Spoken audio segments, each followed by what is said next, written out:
খুবই গুরুত্বপূর্ণ একটি এমসিকিউ এখন আমরা দেখব। তো এখানে উল্লেখ আছে যে এ বি সি একটি ত্রিভুজ।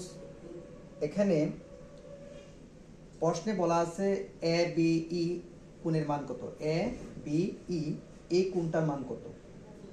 তো এখানে ক্লু দেওয়া আছে, দেখো যে পি সি কিউ এই ত্রিভুজটির মান কত দেওয়া আছে বলো, 30 ডিগ্রি। তো আমরা এখানে খুব সুন্দরভাবে লক্ষ্য করব যে এ বি সি যে ত্রিভুজটি উল্লেখ আছে সেটি একটা সমকোণী ত্রিভুজ। কেন?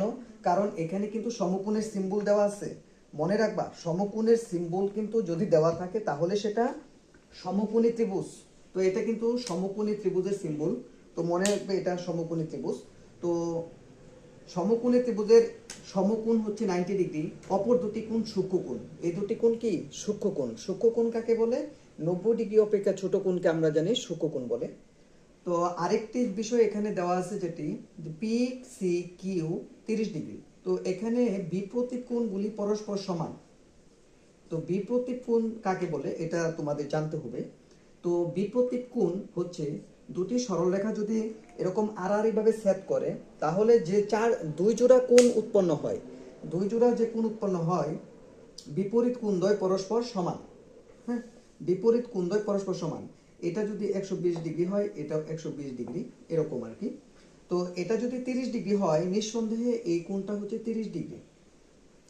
তো এটা যদি 30 হয়, এই কোণটার মান কত এটা আমরা জানি যে 90 ডিগ্রি যদি এটা হয় তাহলে অপর দুই কোণের সমষ্টি অবশ্যই 90। একটা সমকোণী ত্রিভুজের সমকোণ ছাড়া অপর যে দুটি সূক্ষ্মকোণ থাকবে এই সূক্ষ্মকোণ দুটির যোগফল অবশ্যই 90 ডিগ্রি হবে। তো এখানে এটা যদি 30 ডিগ্রি হয়, কেন? কারণ বিপরীত কোণদ্বয় পরস্পর সমান। এটা যদি 30 হয়, এটাও সমান 30, বিপরীত কোণ। এখন এটা যদি 30 হয়, এটা কত? আমরা জানি এই কোণ আর এই কোণের সমষ্টি আবার 90।